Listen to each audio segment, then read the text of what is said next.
용감한 토크쇼 직설 시작합니다. 먼저 주식시장 상황부터 살펴보겠습니다. 장현지 아나운서 전해주십시오. 이 시각 시황입니다. 엔비디아 효과는 없었습니다. 엔비디아가 새벽에 호실적을 냈지만 코스피는 떨어지고 있습니다. 0.54% 하락하면서 2,626포인트 가리키고 있고요. 반면에 코스닥이 올라갑니다. 0.2% 오름세로 현재 772포인트에서 움직임 보여주고 있습니다. 수급 상황 보시죠. 유가증권 시장 매매 동향입니다. 유가증권 시장을 보면 오늘 외국인과 기관, 메이저 수급 주체 양 매도가 나옵니다. 외국인 오늘도 팔고 있습니다. 2천억 원 가까운 2천억 원 넘는 매도 우위 기록 중이고요. 기관 역시도 1,394억 원 팔자 포지션 취하고 있습니다. 이런 가운데 개인 홀로 시장을 지금 지지하고 있는데요. 3,760억 원 강한 사자 포지션 보여주고 있습니다. 코스닥 시장입니다. 코스닥 시장에서도 외국인과 기관 동반 매도 우위입니다. 외국인이 729억 원 순매도 기록 중이고 기관 역시도 122억 원 팔자 포지션 취하고 있습니다. 이런 가운데 개인만 홀로 875억 원 매수 우위 보여주고 있습니다. 유가증권 시장 시가총액 상위 종목 거래가 확인하시죠. 오늘 삼성전자가 지금 반등합니다. 0.53% 상승하면서 56,900원에 거래되고 있습니다.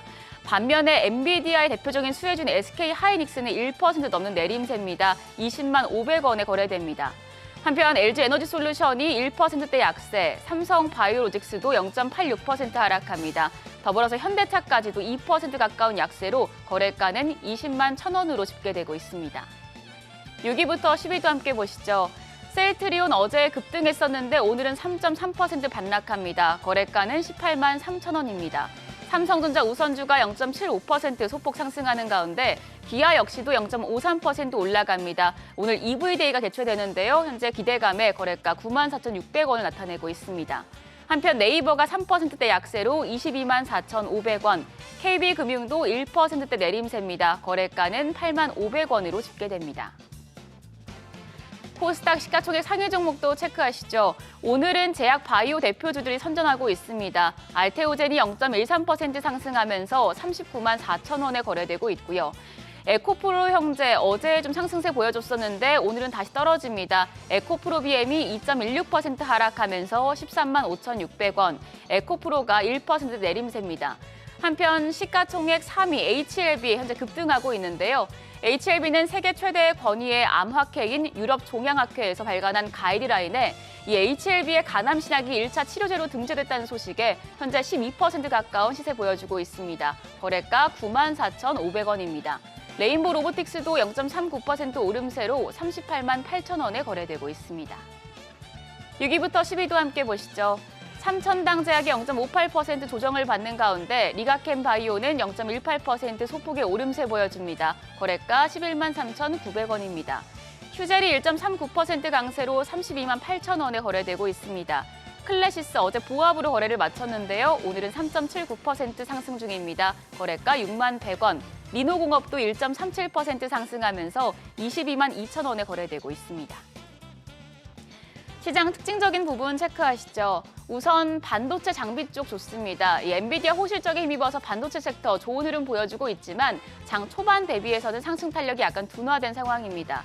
이제 엔비디아와 연관된 여러 섹터에서 무게가 가벼운 종목들이 그나마 좋은 모습인데요. 반도체 장비 내에서는 템트론 8.3%의 오름세입니다. 거래가 12,830원. IST가 10% 강세 보여주고 있습니다. 거래가는 19,070원입니다. 더불어서 TSE도 2.36% 상승 중입니다. 47,650원에 거래되고 있습니다. 다음은 TA항공그룹주입니다. 어제 시간외 거래에 이어서 강세 기록 중인데 일부 종목들은 지금 하락 전환된 상태입니다. 호텔 리조트 기업 대명손호그룹이 TA항공을 인수하며 항공업 진출에 나섰습니다. 대명손호그룹은 어제 티웨이홀딩스 지분 46.26%를 인수해서 티웨이항공 경영권을 확보했는데요. 이 소식에 티웨이홀딩스 14%대 급등세 보여주고 있습니다. 티웨이항공도 1.52% 올라갑니다. 반면 예림당이 5.1% 약세 보여주고 있고요. 대명손호시즌도 3.5% 약세로 현재 거래가 1,099원으로 집계됩니다. 오늘 외환시장 보겠습니다. 오늘 외환시장 1,436원대에 출발했고 9시 31분 기준으로는 1,435원 선, 현재는 1,436원 40전에 거래가 되고 있습니다. 지수 다시 보시죠. 시장 단기적으로 크게 반등하는 자리이다 보니까 지금 엔비디아 호실적에도 불구하고 움직임은 제한적입니다. 코스피가 0.61%로 하락폭을 조금 더 키웠습니다. 2,625포인트, 코스닥이 0.1% 상승하면서 772포인트에서 움직임 보여주고 있습니다. 지금 다만 시장 최근 13거래 중에서 12거래일 연속 양봉으로 마감할 정도로 투심이 우호적이었기 때문에 오늘도 오후장까지 변동성은 있을 수 있으니까 장중에 수급 상황 챙겨보시면서 시장 흐름 예의주시해 보셔야겠습니다. 지금까지 시장 상황 전해드렸습니다. 네, 계속해서 시장의 다양한 이슈들을 풀어보는 시장 따라잡기로 이어가겠습니다. 오늘 임동민 이코노미스트 나오셨습니다. 안녕하십니까? 안녕하십니까? 자, 이번 주 빅 이벤트였죠. 엔비디아 실적 발표가 됐습니다. 시장 예상치를 어쨌든 웃도는 성적표를 내놨고 AI 거품에 대한 우려가 좀 불식됐다 이렇게 볼 수 있을 것 같은데, 자, 오늘 우리 장 여기에 대한 반응은 또 신통치가 않은 것 같습니다. 어떻게 보십니까?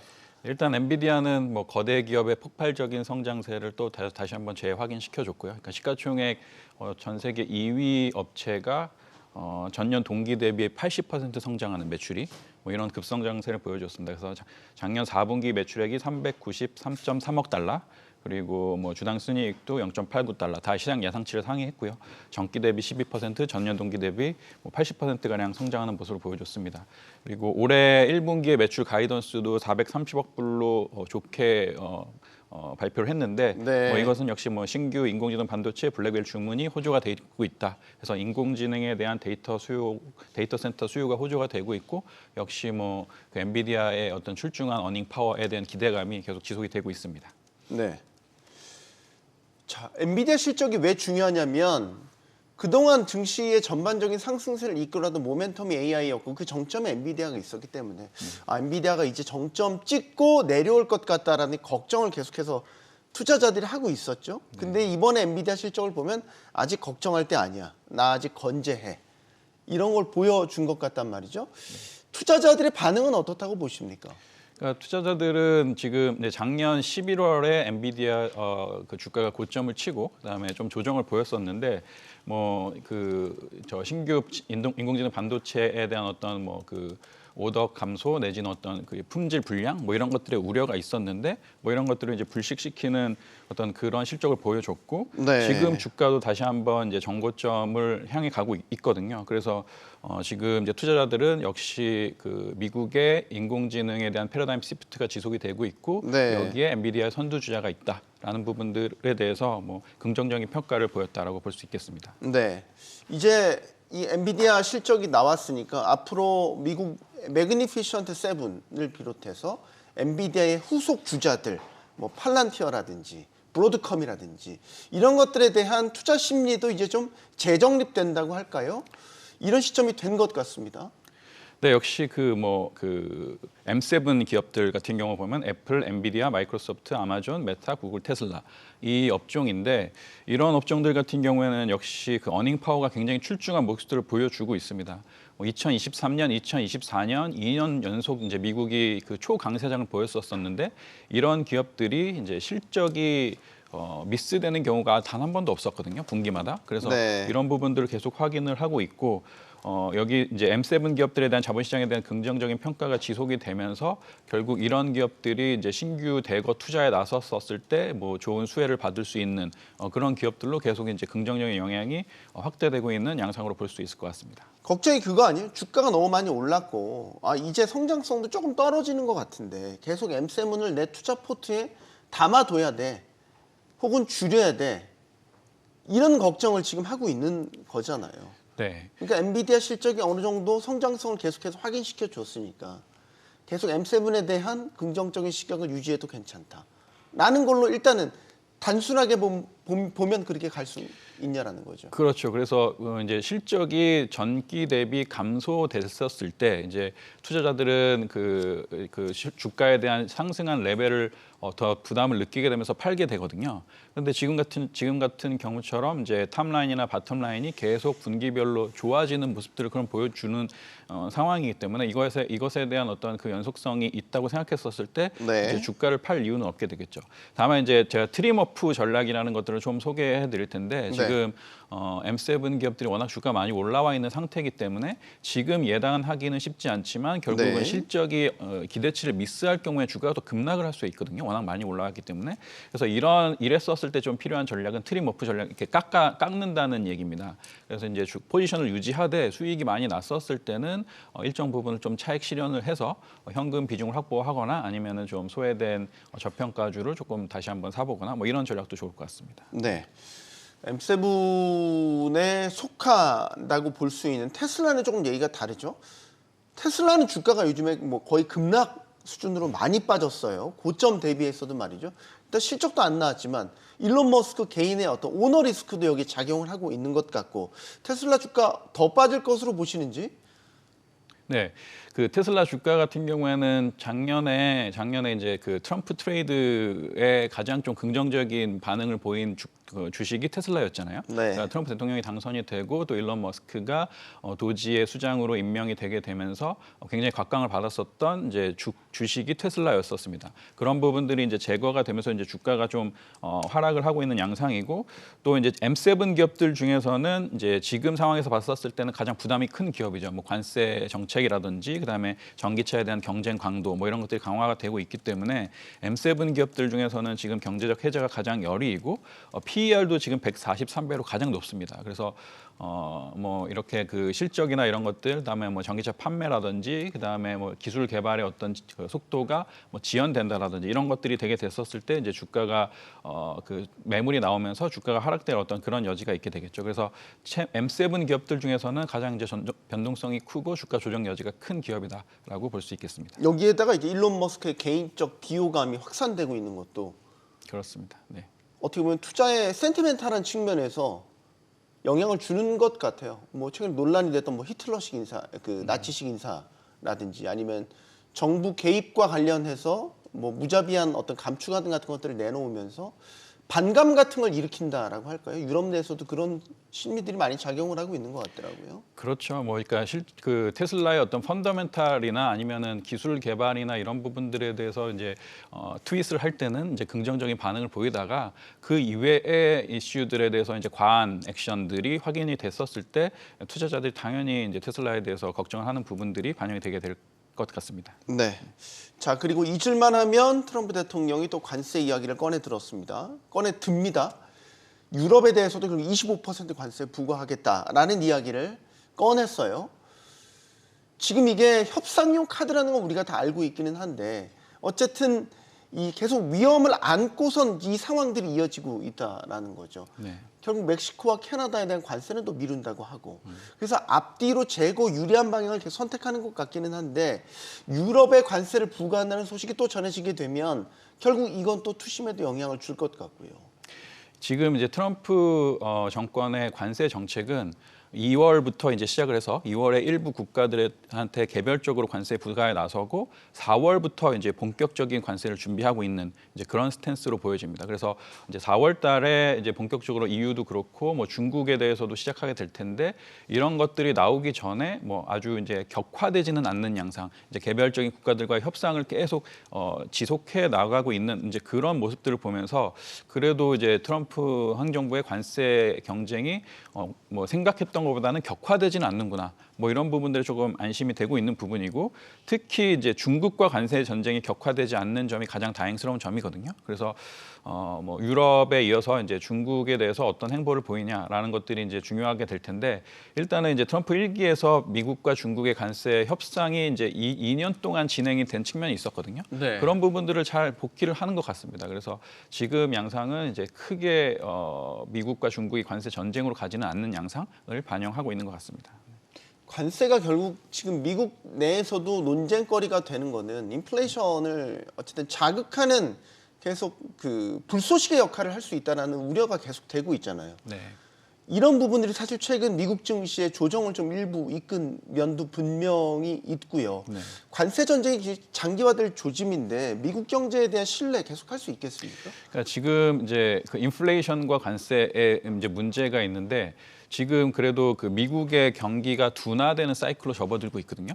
이것은 사실은 이제 인플레이션의 측면에서는 다행입니다. 그러니까 미국의 경기가 둔화되지 않고 관세가 부결되게 되면은 이제 인플레이션에 대한 어떤 그 끈적끈적하고 높은 상태가 더 높게 그리고 한 번에 인플레이션이 상향되는 어떤 그런 모멘텀이 있을 텐데 지금은 이제 경제 지표가 둔화되는 모습들을 보여주고 있거든요. 그래서 올해 상반기에 경기가 둔화되면서 수요 측면에서 인플레이션 압력이 완화되고 그리고 점진적인 관세 인상이 진행이 되게 됐었을 때 미국 경제가 소프트 랜딩하는 이제 그런 그림으로 해석이 될 수가 있게 될 것 같습니다. 만약에 그렇게 안 되면요. 예를 들어서 물가도 여전히 뜨거운데 경기만 떨어지는 스태그플레이션 또 미국 한켠에서는 이 상황으로 갈 수도 있다라는 이야기 나오고 있잖아요. 그 부분을 체크하는 것은 이제 결국 이제 미국의 금리 부분이 될 것 같습니다. 그래서 만약에 스태그플레이션이나 이런 것들이 우려가 되는 상황이 될 것 같으면은 이제 연준에서 먼저 시그널이 나올 겁니다. 금리 인하 기조를 좀 중단해야 된다라든지 뭐 그런 확신적인 어떤 시그널을 연준에서 줄 것이거든요. 근데 지금 같은 경우에 이제 연준에서는 그 경기 둔화에 따라서 인플레이션 압력이 완화되는 모습들, 그다음에 관세가 순차적으로 인상되는 그런 모습들을 지켜보는 상태이고 금리 인하에 대한 어떤 스탠스를 계속 유지를 하고 있거든요. 그래서 네. 이런 부분들이 이제 미국 채권 시장에 안정을 주게 되면서 결국 이제 미국의 거시 경제의 연착륙 뭐 이런 부분들을 반영하는 그런 흐름이라고 볼 수 있겠죠. 어느덧 미국 10년물 국채 금리는 4.2까지 그래도 많이 내려왔네요. 맞습니다. 맞네요. 네. 그러면은 사실 주식시장에는 조금 부담을 덜 주는 수급상으로 보면 이런 형태가 되겠죠. 네. 올해는 미장에 투자하는 것보다 우리 국내 증시 투자 수익률이 더 좋을 것 같다 이런 전망이 나오고 있죠. 실제로 최근에 국내 주식력 ETF 많이들 투자하신다고 이야기가 나오더라고요. 네. 작년 국내 주식시장은 최하위권이었고요. 올해 국내 주식시장은 최상위권입니다. 그래서 지금 이제 그 유동성이 로테이션하는 어떤 그런 측면들을 보여주고 있는데 결국 이제 미국의 주식시장 측면 그리고 이제 달러와 강세된 어떤 그런 측면에서 결국은 이제 소외되어 있고 저평가된 어떤 그런 자산으로 유동성이 이동하는 그런 모습들이 나타나고 있고 국내 투자자들도 뭐 이 부분에 이제 스마트하게 대응하는 데 그런 측면이라고 볼 수가 있게 되겠죠. 네. 자, 엔비디아 실적이 발표되고 났으니까 사실 이제 반도체주가 어떻게 움직일 것인가. 국내 반도체주 전망은 어떻게 하세요? 뭐 국내 반도체는 뭐 대표적으로 삼성전자와 하이닉스를 보게 될 텐데 하이닉스 같은 경우에는 지금 엔비디아와 이제 같이 인공지능 반도체의 그런 패러다임 시프트에서 딱 같이 가는 어떤 그런 기업이고 뭐 어닝 서프라이즈도 지속이 되고 있거든요. 그래서 SK 하이닉스에 대해서는 뭐 지속적으로 이제 그 뭐 투자 확대라든지 그다음에 HBM 수요 확대라든지 주문 확대라든지 이런 부분에 대한 어떤 실적 개선 기대감이 유지가 될 것 같고 삼성전자 같은 경우에는 이제 전반적인 IT 경기 사이클에 놓여져 있는데 IT 경기 사이클이 국내 같은 경우에는 지금 이제 바닥권에 있지 않습니까? 경기나 이런 부분들이 모든 네. 부분에 있어서 그래서 지금 이제 반도체 가격이 하락은 하지 않고 있는 상태이기 때문에 결국 이제 그 올해 전 세계 교역이 연착륙되고 또 국내 경기가 좀 상승하고 전 세계 IT 경기가 조금 다시 턴어라운드하는 모습을 보이게 됐었을 때 주가 저평가에 대한 인식이 나타나게 될 것 같습니다. 네. 자, 최근에 비트코인 가격이 많이 떨어졌어요. 이게 지금 추세적으로 이제 하락으로 갈 것이냐. 아이러니하게도 친가상자산 정부가 될 거라던 트럼프 행정부가 들어서면서 비트코인 가격이 조정을 받기 시작했고 최근에 더 낙폭이 좀 확대되는 이런 모습이에요. 비트코인 지금 9만 달러 선도 내려갔거든요. 맞습니다. 네. 앞으로 추세 어떻게 전망하십니까? 사실 전망 같은 경우에는 올해 그 가상자산 같은 경우에는 3조 달러를 중심으로 좀 등락을 할 것으로 예상을 하고 있습니다. 시가총액. 그래서 지금 비트코인이 하락을 하게 되면서 가상자산 전체 시가총액도 3조 달러 미만으로 떨어졌는데 뭐 이 부분을 이제 그 중심으로 등락하는 그런 모습들을 보여줄 것으로 예상하고 있고 아까 테슬라와 경우와 마찬가지로 이제 비트코인 같은 경우에도 이제 트럼프 트레이드의 가장 이제 대상이었거든요. 뭐 네. 테슬라라든지 비트코인이라든지 트럼프의 어떤 가상자산, 친가상자산 정책을 반영하면서 많이 올랐는데 이제 그런 부분들이 해소되는 그런 측면이 있습니다. 그리고 또 올해 같은 경우에는 이제 가상자산 거래소 해킹 이슈도 있었고요. 그래서 지금 보면은 결국 알트코인 조정부터 시작해서 비트코인이 조정이 되면은 이제 가상자산의 전체적인 약세장이 완성되는 그런 패턴을 보여주고 있는데 지금 비트코인 조정까지 이제 진행이 됐기 때문에 일단의 1차적인 가격 조정은 좀 일단락되지 않았나 그렇게 생각하고 있습니다. 근데 참 신기한 게 그 작년까지만 해도 금이랑 비트코인이랑 같이 좀 묶여서 갔던 경향이 있거든요.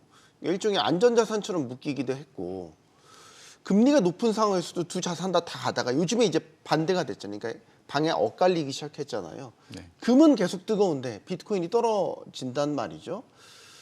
이게 앞으로 어쨌든 금리 인하 속도가 좀 늦어지긴 하지만 금리는 어쨌든 내리는 쪽으로 방향을 선회를 했기 때문에 비트코인이 계속 조정을 받을까 저는 이제 기본적인 의문은 갖고 있거든요. 지금의 급락을 정책적인 기대감을 충족시키지 못하는 데 대한 실망 매물이 나온 거 아닐까 이런 분석도 있던데. 그런 부분이 있습니다. 그런 부분이 있고, 근데 이제 비트코인 같은 경우에는 그 특별한 이슈가 없는 한, 그러니까 가상자산에 어떤 특별한 이슈가 없는 한, 이제 전통 자산과 상관성이 높아지는 모습을 보이고, 그때는 오히려 이제 미국의 기술주와 같은 그런 흐름들을 좀 보여줍니다. 그래서 지금 미국 기술주 같은 경우에도 이제 금리가 하락하고 있음에도 조정을 보이고 있는 것이거든요. 결국은 이제 주가가 많이 상승한 상태, 비트코인 가격이 많이 상승한 상태에서 이제 투자자들이 차익 매물을 좀 실현하고 있는 이제 그런 상태로 보여지고 있죠. 그래서 결국 이제 비트코인 같은 경우에도 결국 트럼프 대통령이 약속했었던 그 네. 친가상자산 공약들이 현실화되느냐. 그다음에 비트코인이나 이런 결제 송금의 어떤 금융 혁신이 비트코인을 통해서 나타나느냐, 펀더멘탈을 형성하는 그런 과정들이 재확인될 때 네. 다시 한번 이제 가격이 회복되는 그런 양상이 나타나게 될 것 같습니다. 네. 시장 따라잡기 여기서 마무리하겠습니다. 임동민 이코노미스트였습니다. 고맙습니다. 감사합니다.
정부가 지난해 발표했던 세법 개정안에 대한 후속 조치로 시행령 개정안을 발표했습니다. 정부는 2024년 세법 개정을 통해서 경제 역동성을 높이고 민생 안정을 지원하겠다고 했지만 여야 정쟁에 지난해 말 예기치 못한 계엄 탄핵 정국까지 맞이하게 되면서 제대로 된 논의조차 못한 게 사실인데요. 올해 우리 경제가 1%대 성장할 것이란 전망이 기정사실화처럼 여겨지고 있습니다. 내수 경기는 갈수록 얼어붙으면서 자영업자들은 벼랑 끝에 놓여 있죠. 자, 이런 상황에서 세금 제도가 올바른 방향으로 가고 있는지 점검해 보겠습니다. 함께해 주실 분들 소개해드리죠. 한양여대 세무회계학과 오문성 교수 나오셨고요. 또 강남대 세무학과 유호림 교수, 나라살림연구소 이상민 수석연구위원 나오셨습니다. 안녕하십니까? 안녕하세요. 안녕하십니까? 용감한 토크쇼 직설은 SBS 비즈 뉴스 앱과 유튜브에서 실시간으로 시청이 가능합니다. SBS 비즈 앱을 다운로드 받아서 시청하시면 더 많은 정보와 뉴스를 보실 수 있습니다. 지난해 세법 개정안의 핵심 슬로건이라고 하면 경제 역동성 확보, 민생 안정 이런 부분들이 강조가 됐고 몇 가지 이제 쟁점 사항들이 있었죠. 상속세를 비롯해서 결국에는 정치권에서 어떤 합의도 이뤄내지 못한 게 사실입니다. 일단 정부가 내놓은 세법 개정의 방향성에 대해서 먼저 의견을 듣겠습니다. 오 교수님 어떻게 보십니까? 예, 매년 뭐 세법 개정될 때마다 그 세법 개정에 대한 기본 방향을 제일 앞에다가 이제 표시하고 나오죠. 작년에 우리가 이제 그 2024년 세법 개정안에는 역동적 성장과 민생 안정 지원이라고 하는 정책 목표를 잡고 그 밑에 뭐 경제 역동성 지원, 민생 경제 회복, 조세 체계 합리화, 납세자 친화적 환경 구축이라고 돼 있었거든요. 네. 근데 뭐 실제 우리가 매년 이제 세법 개정이 되지만 뭐 조금씩 정책 목표와 추진 전략이 바뀌긴 하는데 대부분 내용들이 뭐 경제에 대한 역동적인 어떤 경제를 우리가 경제 상황을 좋게 만들려고 하는 거, 그다음에 민생에 대한 어떤 고려, 그리고 조세 제도에 대한 합리적인 어떤 개선, 이 부분들이 다 들어가 있기 때문에 네. 실제로는 뭐 크게 뭐 다른 내용을 담고 있다고 볼 수 없고요. 일반적인 어떤 세법 개정에 대한 그 방향이들이 거의 대동소이합니다. 네. 예. 이제 이게 정치적인 어젠다로 맞붙게 되면 반복되는 거긴 하지만 뭐 예를 들면 세금을 깎아주는 부분에 대해서는 뭐 부자 감세다 이런 논쟁이 휩싸이기도 하고요. 특히 이번에는 이제 상속세 최고세율 인하라든지 아니면 투자세 공제 확대를 하는 것에 있어서 그 수혜가 어디로 돌아가느냐 이런 것들에 대한 논쟁이 계속해서 붙고 있습니다. 이거는 유 교수님께도 의견을 듣겠습니다. 세법 개정안 방향성에 대해서는 어떻게 생각하시는지? 기본적으로 슬로건으로 내세운 역동성 확보 또는 민생 안정 이건 맞다고 생각을 합니다. 네. 그런데 그 내용을 좀 세부적으로 살펴보면 조금 방향은 맞지만 내용이 좀 이상하다라는 생각이 드는데요. 방향은 맞지만 내용이 좀 맞지 않다. 디테일이 좀 예. 다시 말씀드리면 지난해부터가 아니라 사실은 이제 그 22년 하반기부터 우리나라 경기가 확 나빠지기 시작했거든요. 네. 예, 그렇다는데 그 내용을 쭉 살펴보면 그 가장 큰 이유는 내수가 침체하고 있다는 얘기고요. 그리고 근로자들을 비롯한 서민들의 가처분 소득이 줄어들고 있다는 게 핵심적인 내용인데 왜냐하면 이자 부담이 커지고 있었기 때문에 그렇다면 진정으로 역동성을 확보하고 민생 안정을 확보하겠다라고 한다면 자영업자나 근로소득자 등으로 대변되는 저소득 또는 뭐 중산층 이하의 계층들이 소득이 증대될 수 있는 방향으로 조세 정책이 가는 게 맞다라고 저는 생각을 했는데 막상 내용을 열어보니까 잘 아시는 것처럼 가업상속이나 밸류업 프로그램 뭐 이런 거 들고 나왔고요.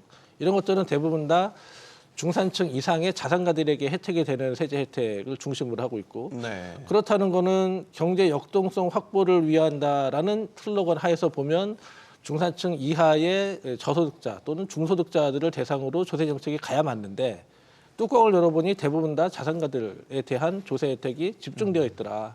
물론 일부 한두 개 예컨대 뭐 결혼세 공제 확대한다든가 네. 이런 것들이 있긴 하지만 제가 보기에는 전반적으로는 뭐 22년도 이후에 지속됐던 부자 감세의 종결판이었다. 그런데 그게 이제 쭉 이어지다 보니 구색 맞추기식으로 한두 개 정도 뭐 서민들과 관련된 세액 공제를 일부 좀 뭐 포함시키거나 뭐 또는 혜택을 좀 늘려준 게 아닌가. 그렇다면 이 정부에서 얘기하고 있던 경제 역동성 확보나 민생 안정과는 거리가 좀 있었다. 저는 이렇게 평가를 하고 있습니다. 네. 사실 똑같은 구도의 논쟁이 그 재작년에도 있었죠. 재작년에는 아마 오 교수님 기억을 법인세를 놓고서 저희가 예. 네, 이거에 대한 세제를 줄이는 혜택이 누구한테 돌아가냐. 사실 내용은 달랐지만 이 찬반이 부딪히는 논쟁 구조는 똑같았단 말이죠. 이상민 장관님. 저는 좀 근본적인 얘기부터 하고 싶은데요. 네. 그러니까 우리가 세법을 통해서 뭐 민생을 안정하고 경제를 활성화한다라고 명분을 내세우는데 근데 세금을 걷는 이유는 국가가 쓸 돈을 마련하기 위해서 세금을 걷는 거잖아요. 납세자 입장에서는 세금은 안 내면 안 낼수록 좋죠. 근데 국가 입장에서는 당연히 쓸 돈이 필요하니까 세금을 걷는 건데 그래서 세법이라는 것은 결과적으로 국가가 쓸 재정을 마련하기 위해서 걷는 건데 다만 그 걷는 과정에서 지나치게 납세자에게 많은 부담을 주면 안 된다라는 것이 당연히 세법 개정의 원칙인 거고요. 네. 그런 의미에서 봤을 때 우리가 충분히 어떤 세금을 확보했나를 이 첫 번째 가치죠. 근데 충분히 세금을 확보했나라는 첫 번째 가치에서는 굉장히 실패한 어떤 목표인 거고요. 두 번째 목표는 그럼 납세자의 부담을 충분히 덜었나라는 부분인데, 근데 납세자의 부담을 어떤 납세자의 부담을 덜었는지를 봐야 되는 거죠. 일반 뭐 중산층의 납세자의 부담을 덜었는지, 아니면은 특히 조금 고소득층의 납세자의 부담을 덜었는지를 보아야 되는 건데, 지난번 세법 개정안은 이 거의 모든 90% 이상이 고소득층, 특히 상속세 감면에 이 방점이 치우쳤기 때문에 네. 결과적으로 두 마리 토끼를 다 놓쳤다. 첫 번째 토끼는 세수 확보라는 토끼를 놓쳤고, 두 번째 토끼는 납세자 부담, 중산층 납세자 부담 경감이라는 토끼도 다 놓쳤다라고 생각하고 있습니다. 결국은 이제 경제 활력에 방점을 두는 건 맞는데 그 방법론에 있어서 어디에 이제 타겟팅을 하느냐가 문제가 되겠죠. 여기에 대한 이제 찬반의 인식의 차이가 있을 것 같아요. 하나씩 살펴볼게요. 국가전략기술에 대한 세제 혜택이 좀 확대가 됐습니다. 이런 부분들, 예를 들면 2차 전지라든지 우리 반도체 부문이라든지 세액공제 대상이 신설이 됐거든요. 어쨌든 이런 기업들이 대부분 대기업이란 말이죠. 결국 이런 부분들의 세금을 줄여주는 건 대기업에 돌아가는 혜택이다. 그럼 아까 말씀하셨던 이런 식의 이제 논쟁거리가 될 수 있는 거죠. 하지만 투자의 선순환이라는 입장에서 본다면 당연히 그런 대기업들의 세금 부담을 줄여줌으로써 투자를 더 활성화한다라는 명분은 채워지고요. 어떻게 보십니까? 저는 우리나라의 어떤 세금 우리가 조세에 대해서 어떤 새로 세법 개정될 때마다 논의가 부자와 서민, 대기업과 중소기업 이런 식의 어떤 대립적인 구조를 가져가는 것에 대해서 저는 상당히 정말 잘못됐다고 생각해요. 왜냐하면 이분법적 시각이 잘못됐다. 맞습니다. 왜냐하면 네. 어떤 세금이라고 하는 것은 항상 보면 이 부자 재산이 많은 분들이 본래 80대 20의 원칙이라고 20%의 사람들이 80%를 낸다고 그래요. 소득세도. 네. 그 거꾸로도. 그리고 지금 대기업도 지금 보면 우리나라의 뭐 그 기업의 명칭을 좀 들어서 그렇지만 삼성전자나 하이닉스나 그 SK 하이닉스나 LG 에너지솔루션이나 큰 현대자동차 이런 기업들이 우리 경제에 미친 영향이 굉장히 크거든요. 네. 그래서 현재 지금 우리가 어떤 세제에 대해서 세금에 대한 어떤 R&D나 이런 쪽에 혜택을 주게 되면 대기업의 많은 부분이 이제 그 돌아가는 것처럼 보이지 않습니까? 근데 그건 너무나 당연한 거예요, 보면. 왜 그러냐면 그쪽에서 어떤 투자 세액 공제를 받더라도 투자 금액이 굉장히 크단 말이죠. 그래서 이런 어떤 대기업들이 앞에서 실은 끌어주게 되면 그 밑에 있는 어떤 중견기업들이나 중소기업들이 실제로는 그런 여러 가지 영향을 받게 돼 있습니다. 1, 2, 3차 벤더 회사들. 당연하죠. 말하는 그래서 거군요. 지금 보면 네. 우리나라에 선도하는 기술 중에 뭐 바이오나 우리가 2차 전지나 그다음에 반도체나 이런 것들이 중소기업이 주도할 수 있는 업종들이 아니에요. 지금 보면. 그래서 대기업들이 끌고 나가는데 네. 그 대기업들이 끌고 나가면서도 자기들 1차 벤더, 2차 벤더가 있기 때문에 나름대로의 어떤 생태계라고 하는 것은 분명히 구축되는 거거든요. 그래서 이런 부분에 대해서 너무 이게 지금 해보니까 이 금액이 R&D 세액공제를 해주니까 R&D 세액공제 많은 부분들이 몇 개의 기업들이 다 가져가더라. 이제 이렇게 하는데 네. 그건 너무나 저는 당연하다고 생각해요. 그게 왜 그러냐면 자기들이 투자액이 크고 거기에 대한 어떤 그 나름대로의 그 사항 자체가 그렇게 만들어진 것이지 이걸 가지고 야, 이 중소기업하고 조그만 중견기업들은 뭐 별로 혜택이 없네. 그리고 아까 우리가 가업상속이나 밸류업 문제를 말씀하시는데 이 가업상속이나 밸류업 문제는 정말은 이 이제 특히 가업상속 문제 이런 문제들은 어떤 그 경제적인 어떤 활력을 살리기 위한 하나의 제도적인 개선입니다. 그 얘기는 조금 이따가 예, 그래서 예. 아니 아까 우리 요린 교수님 말씀하시길래 이게 어떤 개인적으로 부자하고 가난한 자 이렇게 주는 게 아니라 저는 그런 식으로 해석을 해야 된다 생각합니다. 예, 예. 이렇게 대표적으로 이제는 세액공제에 대한 부분이 지금 문제를 제기하는 쪽에서는 대기업 쪽에 이제 쏠려 있는 것에 대한 문제 제기. 근데 이제 사실 이제 그것 자체가 불가피한 면이 있는 것이고 낙수 효과라는 것도 우리가 같이 봐야 되는 건데 이걸 꼭 이분법적으로 나눠서 봐야 되냐라고 문제를 제기한다면 어떻게 답하시겠습니까? 네. 뭐 금방 오무선 교수님께서 뭐 제가 부자들과 그렇지 않은 사람을 갈라치기 하는 것처럼 이렇게 좀 표현해 주셨는데 네. 전혀 그런 의도는 아니고요. 기본적으로 조세 정책이라고 하는 거는 한 국가가 생산해낸 부가가치를 어떻게 효율적으로 배분하고 공평하게 향유할 수 있도록 하는가 여기서 출발하는 겁니다. 네. 그렇기 때문에 그런 관점에서 기존의 22년, 23년도의 세제 개편이 그 자산가들 위한 그 감세 혜택이었다는 건 누구나 다 긍정하고 있지 않습니까? 그 상황에서 경기가 나빠지고 중산층과 서민 근로자들의 가처분 소득이 침식되고 있다라고 한다면 최소한 그 정도는 같이 균형을 맞춰줘야 되는데 그 균형이 맞지 않았다라는 취지로 아까 말씀을 드렸다라고 제가 답변을 드리겠고요. 그리고 지금 대기업의 뭐 H해변뿐만 아니라 2차 전지 이런 부분 뭐 세액공제 혜택을 증대시키는 부분은 제가 좀 큰 틀에서 좀 간략히 좀 말씀을 드리고 그다음 제 말씀을 드리겠습니다. 일단 잘 아시는 것처럼 지금 뭐 미중 패권 전쟁이 가열된 지 10년이 넘었죠. 네.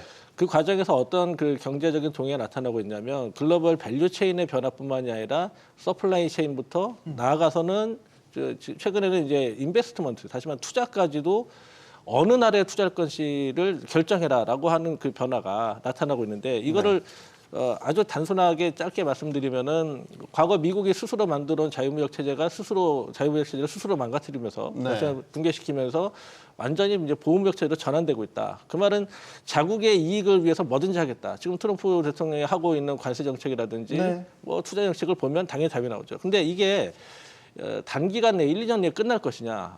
뭐 중국이라고 하는 이 큰 경제를 가진 나라의 입장에서 보면 최소한 한 세대 이상은 갈 거라고 봅니다. 그렇다면 우리도 결국에는 이런 큰 시대적 변화에 따라서 선택을 해야 되는 문제가 생기는데 그 과정에서 우리가 가지고 있는 핵심적인 전략 산업들을 어떻게 육성할 것인가. 그렇다면 대기업이든 중소기업이든 전략 기술을 가진 기업에 대해서는 당연히 세제 혜택을 줘야 되는 것이고요. 이 부분에 있어서는 국가 전체의 이익을 고려했을 때 당연히 세제 혜택을 늘려주는 것도 저는 필요하다고 생각을 합니다. 그렇지만 그 과정에서 우리가 반드시 생각을 해야 되는 거는 이렇게 세제 혜택을 주어서 우리 대기업들이 많은 혜택을 받다. 그러면 최소한 두 가지는 보장이 돼야 됩니다. 첫 번째는 그로 인해서 우리나라의 낙수 효과는 반드시 있어야 되는 것이고요. 두 번째는 우리의 전략 산업이 가지고 있는 기술과 자본이 해외로 유출되지는 말아야 됩니다. 그런데 22년도부터 쭉 이어져 온 이 대기업의 전략기술 관련 세제 혜택을 내용을 가만히 살펴보면 혜택을 계속 늘려주고 있는데 여태까지 국내에 투자했다라는 핵심적인 근거는 사실은 그렇게 명확히 드러나지 않습니다. 낙수 효과에 대한 근거를 별로 못 찾겠다. 그렇죠. 그런데 그 낙수 효과는 어디서 나타나고 있느냐? 미국하고 EU에 있는 EU 영내에 있는 국가에서 나타난다는 거죠. 예컨대 지금 미국의 테일러 씨 같은 경우에는 삼성전자가 거의 100조 가까운 돈을 투자하고 있거든요. 100조 가까운 그 돈을 우리의 평택 공장이나 아니면은 뭐 다른 그 반도체 기지를 육성하는 데 썼다라고 한다면 세제 혜택을 준 결과가 당연히 국내에서 나타나고 낙수 효과가 나타나겠죠. 그 더불어서 우리의 핵심 기술이 미국으로 나가는 일은 벌어지지 않습니다. 그런데 그런 것에 대한 종합적인 고려는 하지 않고 말씀하신 이런 대기업에 대한 세제 혜택을 집중시키는 것에 대한 비판을 가는 것도 문제인 것이고 그리고 그런 고려 없이 이런 혜택을 주는 것도 사실은 문제라고 할 수 있습니다. 그렇기 때문에 이런 것들은 필요하지만 그 혜택에 이어지는 효과가 낙수 효과를 발현시킬 수 있는 기제를 만들어가는 큰 틀에서의 전략적이고 그리고 정책적인 조정은 필요하다 이렇게 생각합니다. 이거는 제 이상민 위원님한테 먼저 답변 듣고 제가 추가 질문 드릴게요. 말씀해 주십시오. 그 오문성 교수님 말에 저는 동의하는 부분이 있고요. 그러니까 이런 거를 따질 때 너무 이렇게 대기업이냐 중소기업이냐 이걸 이렇게 나눠서 생각하지 말자라는 말은 저는 공감을 하고요. 그렇다면 어떻게 생각을 해야 되냐면은 과연 이게 자유시장 경제를 좋아하는 사람이 국가가 의도적으로 특정 전략을 정해서 그 부분에 투자하는 것이 옳은지 만지가 저는 핵심 문제라고 생각하거든요. 무슨 소리냐면은 이 자유시장에서 지금 현재 이 혜택을 줘야 되는 부분이 반도체니 HBM이니 2차 전지니 이것을 국가가 정하는 것보다 시장이 자율적으로 자기 판단을 통해서 투자하는 것이 더 옳다라고 생각하는 것이 이게 바로 자유시장 경제의 원칙입니다. 그런데 자유시장 경제 원칙을 벗어나서 국가가 특정 산업을 육성해야겠다라는 것은 약간 좀 부적절하다라고 생각할 수도 있는 거고요. 그런데 문제는 결과적으로 우리가 이 국가는 반도체 등 몇 개 핵심 과제를 선정을 해서 그쪽에 세액 공제를 확대를 했습니다. 뭐 재벌 기업이 세금을 많이 냈기 때문에 뭐 공제 혜택을 많이 받는 것은 당연하다라고 말씀하셨는데 삼성전자가 재작년에 낸 법인세가 얼마인 줄 아시나요? 한 푼도 안 냈습니다. 그건 이제 그 전해에 적자를 냈기 때문에. 아, 그렇지 않습니다. 그렇게 잘못 알려져 있는데요. 그러니까 언론 등을 보면은 삼성전자가 법인세를 내지 않는 이유가 영업이익이 적자기 때문에 법인세를 안 냈다라고 잘못 알려져 있는데 그것은 다 오보인 거고요. 법인세법에 따르면은 당연히 영업이익이 적자라고 해서 법인세를 안 내는 것이 아니라 법인세 차감 전 순이익이 흑자면 법인세를 내는 거고 법인세 차감 전 순이익이 적자면 법인세를 안 내는 건데 삼성전자 같은 경우는 법인세 차감 전 순이익이 상당히 흑자 폭이 꽤 컸어요. 그럼에도 불구하고 법인세를 한 푼도 안 냈거든요. 이것은 왜 그러냐면은 정부가 적극적으로 삼성전자의 이런 비영업 수익에 대해서 이 과세를 하지 않는 세법을 통과시켰기 때문에 삼성전자가 법인세를 안 낸 거지 시장에서 이 법인세 차감전 순이익이 적자해서 법인세를 안 낸 건 아니고 그렇다면 결과적으로 삼성전자가 법인세를 한 푼도 내지 않게끔 세액공제를 확대해서 어떤 일이 벌어졌나 투자를 많이 늘렸을까요? 투자 많이 늘렸습니다. 어떤 투자를 많이 늘렸냐면은 파운드리 공장 투자를 많이 늘렸어요. 근데 파운드리 공장 투자를 늘린 것이 지금 뭐 하고 있냐면은 지금 셧다운하고 있습니다.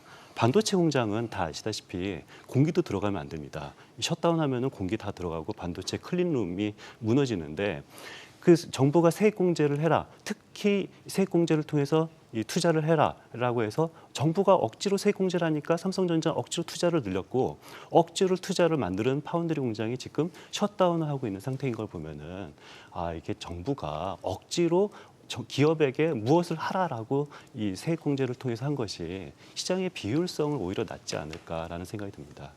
제가 좀 추가적인 네, 말씀을 오겠습니다. 드릴까요? 지금 말씀에 이제 뭐 일부 저도 동의하는 바는 있지만 일단 정부가 지금 자유 경제 하에서의 어떤 산업을 육성시키기 위해서 이끌고 있는 건 저는 그렇게 보지는 않고요. 민간 파트에서 그런 쪽에 대한 나름대로의 그 산업이 자연스럽게 일어난 거죠. 어찌 보면 그게 이제 하나의 수종 산업이고 재벌 기업들이나 우리 이제 보통 말하는 그 큰 기업들이 자기들이 현재 다음 세대, 다음 시기에는 어떻게 우리가 어떤 산업을 육성시켜야 돼서 먹고 살까? 지금 예를 들어 삼성그룹 같은 경우도 지금 현재 반도체를 했지만 지금 바이오로 많은 무게 중심을 옮기고 있거든요. 그렇다면 이제 뭐 반도체나 뭐 2차 전지나 여러 가지 어떤 그 여러 가지 다른 어떤 현재 지금 그 우리가 그 세제 지원을 주는 그런 상황들이 정부에서 이거 해라고 막 하는 게 아니라 그런 쪽에서 나름대로의 어떤 큰 어떤 공급들이 일어나기 때문에 그 부분에 대한 맞춰준다고 생각하는 측면도 있고요. 또 하나가 좀 오해할 수 있는 부분이 삼성전자가 지금 현재 세금을 내지 않는 것은 전혀 이제 그거랑은 뭐 관계없이 지원을 많이 했다고 그러는데 그게 아니고 법인세 비용 차감전 순이익이라고 하는 것은 회계에서 하는 용어이고 실제로는 그것을 세무조정을 거칩니다. 세무조정을 거쳐서 뭐 각사업년도 소득금액이라고 하는 전문적인 용어를 써서 쭉 과정을 거쳐서 마지막에 나오는 세액에다가 실제로는 그 빼는 과정에서 예전에 그 손실 본 거 있으면 또 빼주거든요. 그 이런 과정에서 정상적으로 세금을 안 낸 건 맞아요. 그래서 현재 지금 뭐 삼성전자가 세금을 안 낸 것이 어떤 나름대로의 어떤 다른 어떤 테크닉에 의해서 안 낸 게 아니라 우리나라의 세법 규정에 의해서 세금을 계산해내는 정상적 과정에서 세금이 안 나온 것이다. 그 말씀을 드리고요. 그래서 지금 그 부분에 대한 그거는 제가 부연 설명 드린 거고 질문해 네. 주시죠. 예. 갑자기 저한테 아니 제가 부연 제가 설명을 드린 후속 거죠. 질문 드리고 싶었던 거는 예, 예. 그러면 이제 낙수 효과에 대한 생각들이 좀 다르신 것 같아서 예. 최근에 이제 추세가 그렇잖아요. 트럼프 대통령도 자국 안으로 공급망을 다 가져오기 위한 사실 전임 바이든 행정부 때부터 그랬죠. 그래서 이제 칩스법 같은 것들을 도입해서 그걸 근거로 해서 투자하면 보조금 주겠다. 이렇게 해서 이제 뭐 미국 기업은 물론이고 우리 한국 반도체 기업들도 다 끌어들여온 거 아닙니까?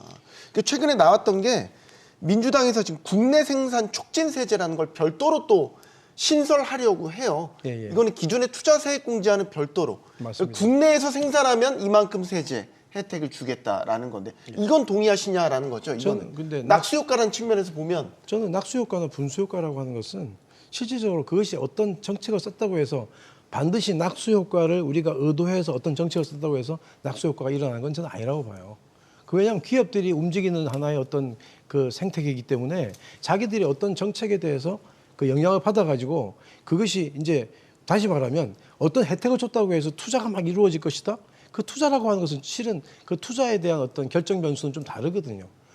세금을 줄여줬다고 해서 투자하지 않아요. 왜? 세금 줄여줬다고 해서 투자해서 잘못 투자해서 망하면 세금 줄인 것보다 훨씬 더 큰 피해를 보기 때문에 그래서 요건 현재 결정 변수가 다르다는 얘기예요. 변수가. 그런데 그를 예를 들어서 세금을 줄여줬는데 니는 왜 그 낙수 효과가 안 보이냐? 왜 어떤 효과가 안 보이냐라고 주장하는 것은 저는 그건 좀 어불성설이고요. 다만 어떤 세제 혜택을 준다든지 여러 가지 어떤 기업들에 대한 혜택을 주게 되면 네. 자기들은 나름대로 기업을 하는 사람들은 기업을 계속적으로 영위하고 싶어 하지 중간에 스톱하거나 망하고 싶은 사람은 없거든요. 다시 말하면 그게 하나의 고잉 컨선이고 계속 기업이라는 의미인데 그렇다 보면 자기들은 살기 위해서 어떤 행동들을 하게 돼 있어요. 그 행동이라고 하는 것이 국가에서 한 정책에 대한 어떤 긍정적인 효과를 받아가지고 하는데 지금 말씀드린 것처럼 낙수 효과다, 분수 효과다 왜 이런 것이 안 보이냐 하는 것은 저는 볼 때는 그 조금은 좀 그런 어떤 그 연결 부분이 부자연스럽다는 생각이 들고요. 지금 보면 트럼프 입장에서도 미국의 제2기 트럼프식 이제 그게 들어섰는데 정말 굉장히 자국 이익을 우선하는 식으로 가고 있지 않습니까? 네. 그럼 우리도 실은 그런 부분에 대해서 외교적인 마찰이 없는 한도 내에서는 우리도 그렇게 가야 되는 거예요. 진짜는. 저 그렇게 보거든요. 그래서 지금 현재 뭐 민주당에서 우리나라 그 국토 내에서 국내 생산 국내 촉진 생산 세제. 촉진 세제. 네. 그래서 우리나라 국내에서 하고 있는 거에서 혜택을 주겠다. 뭐 그거는 저는 바람직하다고 봅니다. 그건 분명히 그런 어떤 정책이라고 하는 것은 당연히 우리 그 정부가 신경을 쓸 수 있는 바람직한 정책이라고 좀 보죠. 근데 이제 과거 자유무역주의 시대 때는 사실 이런 식의 세제가 불법 보조금으로 이제 약간 국제 소송에 걸릴 위험도 있죠. 이게 제소 대상이 될 수도 있는데. 그래서 앞서 제가 큰 틀에서 좀 말씀을 드렸던 게 네. 지금 우리가 이 시야를 좀 넓게 봐야 되는 말씀을 좀 드리고 싶은 거예요. 그러니까 지금 우리가 이 과거 1980년대 이후 약 40년 동안은 말씀하신 자유무역 체제 하에서 네. 우리가 굉장히 큰 혜택을 받죠. 그런데 지금은 완전히 프레임이 바뀌고 있다는 거죠. 사실 프레임이 아니라 어떻게 보면 이제 레짐 크래시를 통해서 레짐 체인지가 되어오는 과정이거든요. 미국이 70년 동안 자기가 만들어온 자유무역 체제를 스스로 무너뜨려 가면서 중국을 잡겠다. 이런 방향으로 가면서 모든 정책 방향이 미국 중심으로 가고 있다. 그 말은 네. 전부 보호무역을 세우겠다라고 하는 얘기가 되는 거고요. 마찬가지로 유럽 같은 경우에도 미국이 그렇게 하니까 그럼 우리도 우리 방식대로 보호무역 장벽을 세우겠다라고 해서 만들어낸 게 CBAM이고 CRMA 아니겠습니까? 그렇다면 우리가 이 과거에는 이런 장벽이 없을 때 유럽과 미국에 수출해서 굉장히 돈도 잘 벌고 그리고 무역 흑자를 많이 받는데 네. 이게 앞으로 이런 그 체제의 전환 또는 체제의 변경으로 인해서 향후 수십 년간 이런 시스템, 이런 구조로 간다라고 한다면 우리도 우리 국익을 위해서 이런 그 전략적인 조치를 취해야 되는 건 너무나 당연한 거고요. 그런 관점에서 앞서 잠깐 말씀드렸던 것처럼 대기업의 어떤 기술 개발 또는 핵심적인 전략산업 육성에서 세제 혜택을 줬더니 국내 투자보다는 해외 진출, 해외 투자를 더 늘리더라. 네. 뭐 잘 아시는 것처럼 윤석열 대통령이 과거에 바이든 대통령을 삼성전자에 데리고 가고 그리고 내가 우리 기업의 해외 투자에 최선봉에 서겠다. 미국 같은 경우는 자국에 어떻게 하면 공장과 투자를 유치할 것인가 그런 정책을 갈 때 우리는 우리 기술과 자본을 해외에 퍼주겠다.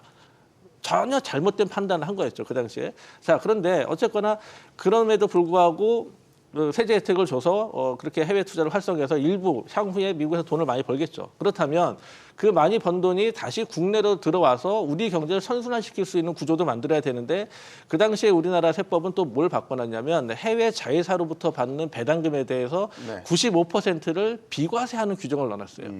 그 말은 국내에서 투자하고 생산해서 외국에 수출해가지고 돈을 벌면 법인세를 다 내야 되는데 해외 공장에서 생산해서 해외 공장에 투자하고 생산해서 해외에서 매출해서 번 돈이 있다. 그거를 국내 가지고 들은 법인세 안 낸다. 자, 그러면 이거는 뭐 세법이나 회계학을 모르는 사람도 누구나 예측할 수 있습니다. 국내 투자를 늘리겠습니까? 해외 투자를 늘리겠습니까? 당연히 해외 투자를 늘리겠죠. 왜냐하면 말씀하신 것처럼 미국 같은 경우에 미국에다가 공장을 세우겠다라고 하면 보조금 주고 법인세 깎아주고 유럽도 마찬가지죠. 그리고 다른 인도나 베트남 이런 나라들도 마찬가지입니다. 그러면 우리 생산 기술과 자본이 다 해외로 나가서 거기서 돈 벌어가지고 와 좋다. 자, 배당으로 국내 돈 가져옵니다. 세금 안 낸다. 국내의 생산이나 생산 설비나 아니면 기술과 자본을 투자할 기업이 있을까요? 바로 타격을 입게 됩니다. 실제로 이거는 우리나라 세법에서 나타난 것이기도 하고 좀 전에 네. 이상민 위원이 말씀하신 삼성전자가 법인세 차감전 순이익은 있었으나 법인세를 내지 않았다. 왜냐하면 법인세 차감전 순이익의 대부분이 자회사로부터 받은 배당금 수익인데 그게 제가 기억하기로 대략 29조 원 정도 됩니다. 그걸 포함하면 흑자 기업인 것이죠. 근데 29조 원에 상당하는 법인세를 냈느냐? 안 냅니다. 왜냐하면 그 세법 규정에 적용되기 때문에. 그렇다는 거는 우리가 전략산업 육성을 위해서 대기업에 대해서 또는 전략기술 육성에서 대기업이든 중소기업이든 세제 혜택을 줄 필요는 있는데 거기서 얻어진 이익은 국가나 아니면 우리 대한민국 국민들이 공동으로 향유하는 것이 아니라 오로지 삼성전자라고 하는 대기업이나 아니면 그 혜택을 받은 기업들이 집중됐다. 그러면 그거를 어떻게 하면 낙수 효과를 끌어낼 것인가 하는 차원에서 네. 지금 민주당의 이재명 대표가 국내 생산 촉진 세제를 만든 걸로 생각이 되는데요.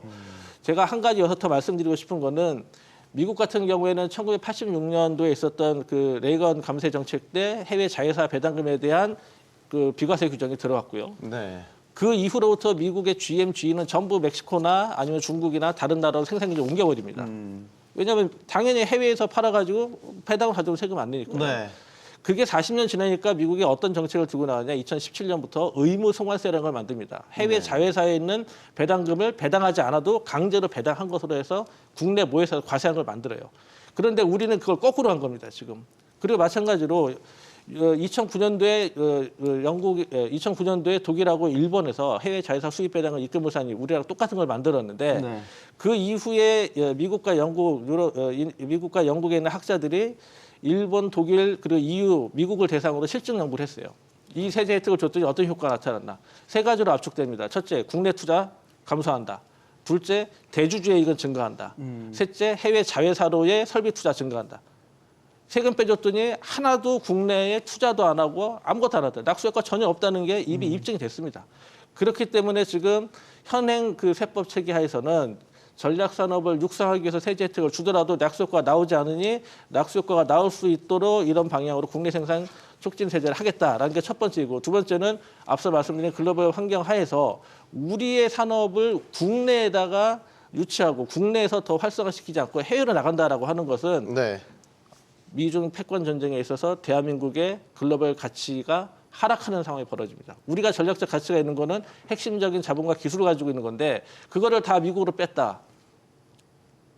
우리나라가 동북아에서 어떤 역할을 할 수 있을까요? 이건 작게볼 문제가 아니라고 생각합니다. 삼성전자 얘기가 자꾸 나와서 제가 추가에 한 말씀 드릴게요.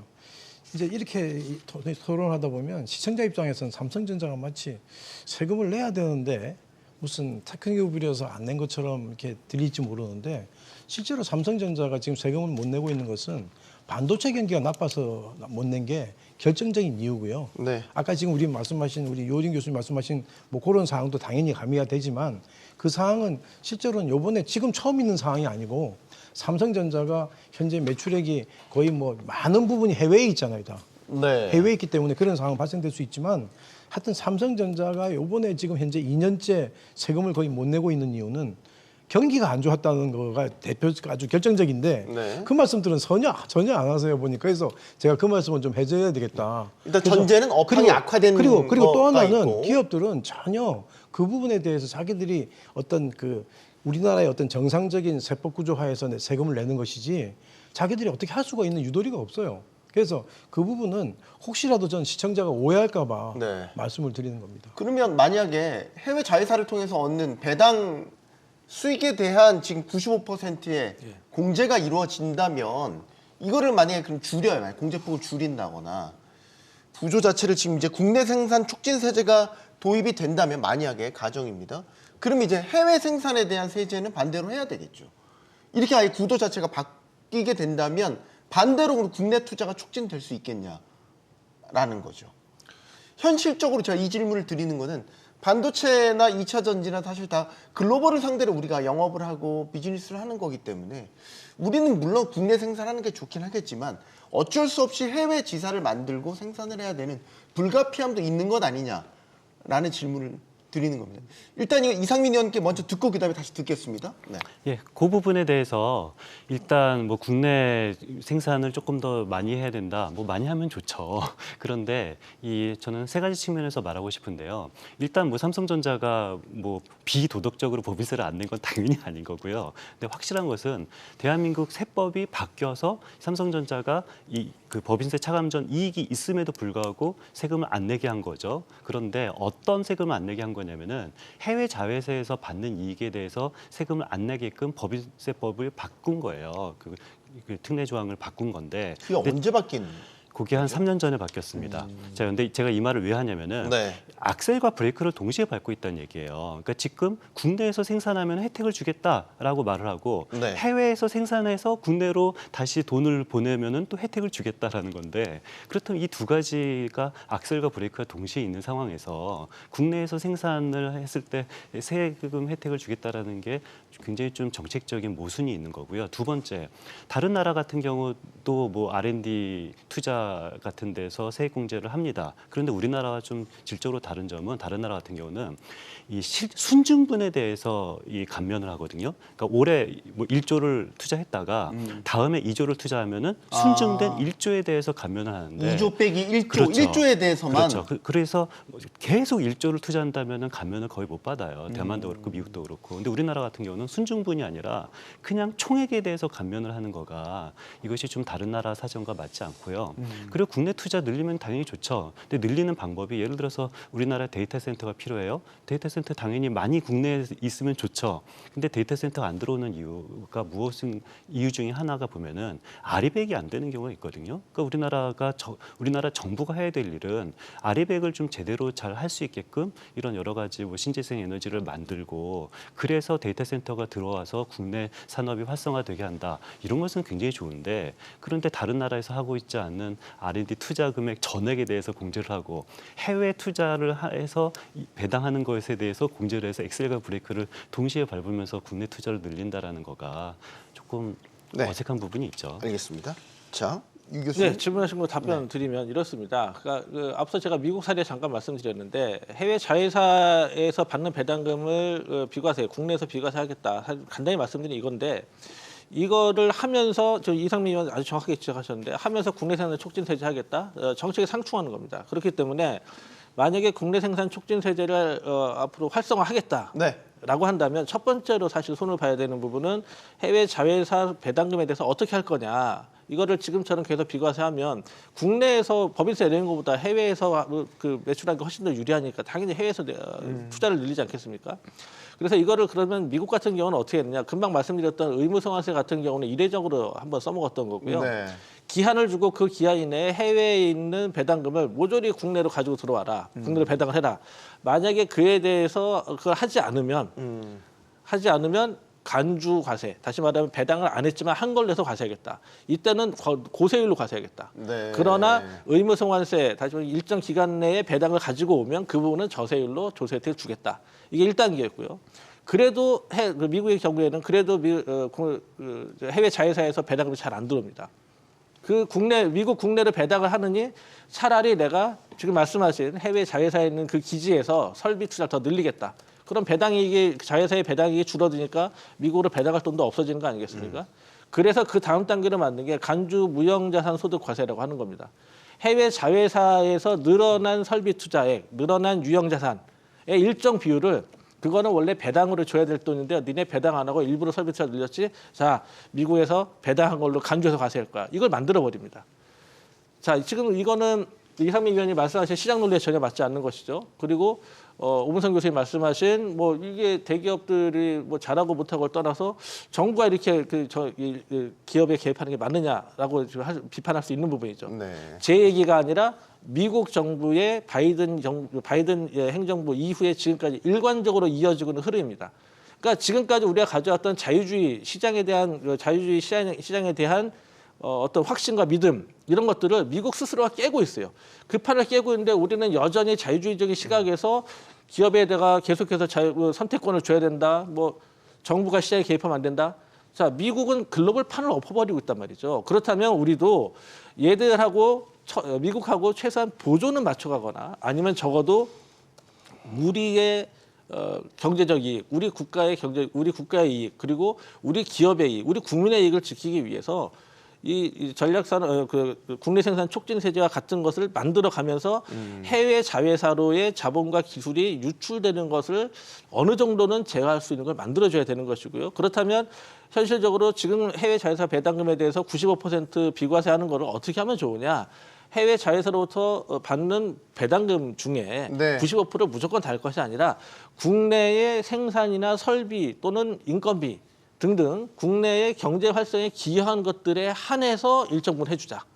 예를 들어 50%이 초과되면 나머지 전부 다 뭐 비과세 해주자. 또는 뭐 30% 넘어가면 50% 해주자. 전략적으로 얼마나 선택할 수 있는 것이고 네. 그것이 결국에는 우리 자본과 기술이 해외로 유출되거나 아니면 세수가 감소되거나 국내 생산이나 설비 투자 감소하는 것을 일정 수준 제어할 수 있는 것인데 이거를 고쳐놓지 않고 지금 국내 생산 촉진 세제를 하겠다. 아마 이상민 의원 말씀하신 것처럼 실효성이 거의 없지 않을까 이런 생각이 듭니다. 참고로 자동차의 엑셀과 브레이크를 동시에 밟으면 엔진이 탑니다. 네. 저는 근데 네. 그 의견에 대해서 좀 반대 의견이 있어요. 왜냐하면 이 브레이크와 엑셀을 같이 바른다는 것은 굉장히 그건 위험한 일이지요.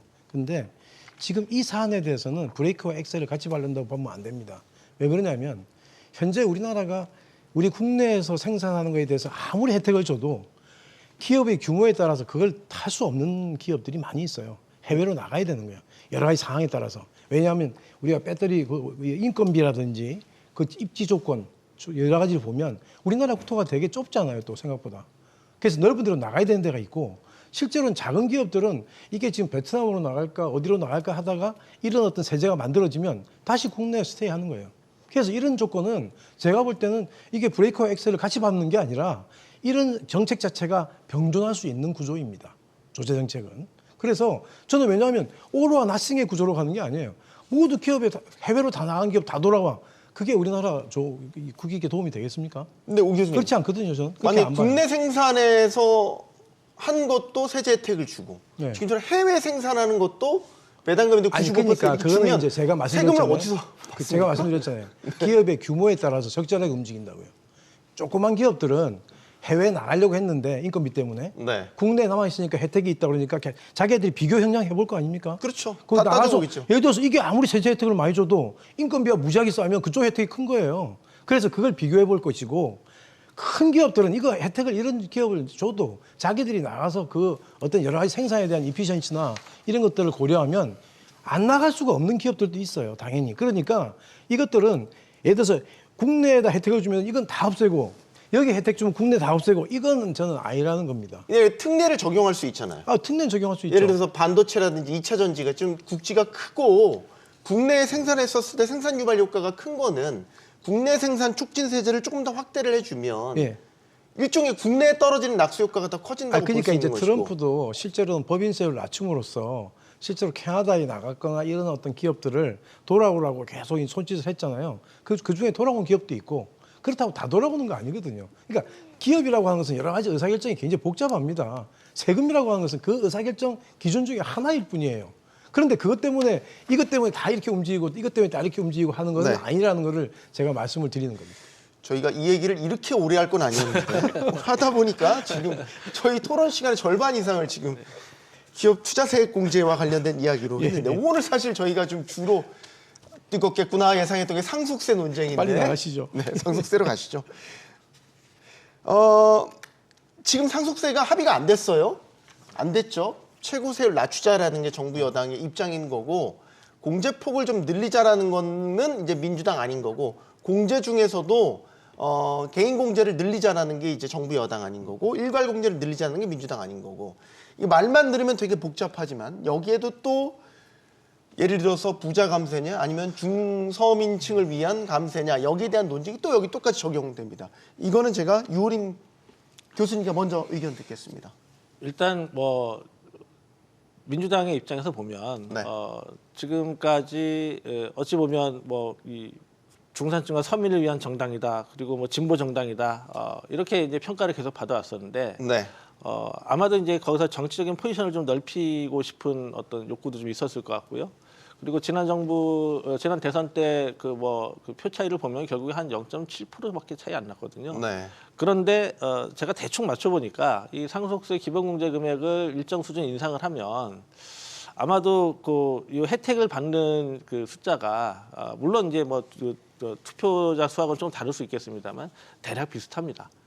그래서 아마 이런 선택을 하지 않았을까, 이게 정치적인 판단이다라고 저는 생각을 하고요.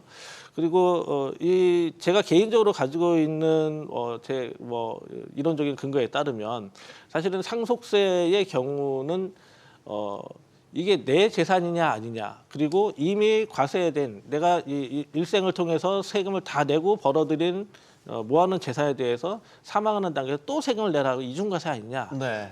그리고 심지어 이게 뭐 28년 전에 만들어진 기본 공제 금액이 너무 높지 않느냐. 실무적으로는 이런 얘기까지 나오고 있는데, 이에 대해서 짧게 하나씩만 말씀을 드리면, 일단 상속세라고 하는 그 제도가 왜 만들어졌느냐를 우리 헌법 가치에서 찾아보면 됩니다.